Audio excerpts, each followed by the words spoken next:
നമസ്കാരം, it's me Jibu കർമ്മ. നമ്മുടെ ഇടയിൽ കുട്ടികളുടെ പേരൻസിൻ്റെ ഇടയിൽ ഒരു തെറ്റായ ധാരണയുണ്ട്. എന്നോട് പല പേരൻസും വന്ന് സംസാരിച്ചിട്ടുണ്ട്. സർ, ഡാൻസിന് വരുന്നത് കൊണ്ട് കുട്ടിയുടെ പഠിത്തത്തിന് പുറകിലേക്ക് പോകുന്നു എന്നുള്ളത്. എനിക്കതിനോട് യോജിക്കാൻ സാധിക്കത്തില്ല. കാരണം എന്തെന്ന് വെച്ചാൽ, ഈ ഡാൻസ് എന്ന് പറയുന്നത് കുട്ടികളുടെ മാനസികമായിട്ടുള്ള വളർച്ചയ്ക്ക് വളരെയധികം സഹായകരമായ ഒരു സംഭവമാണ്.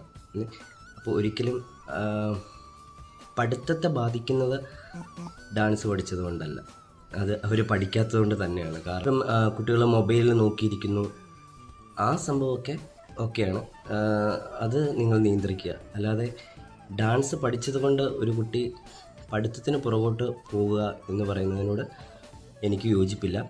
കാരണം പഠിക്കേണ്ട കുട്ടികൾ ഏത് മേഖലയിൽ ചെന്നാലും പഠിച്ചിരിക്കും.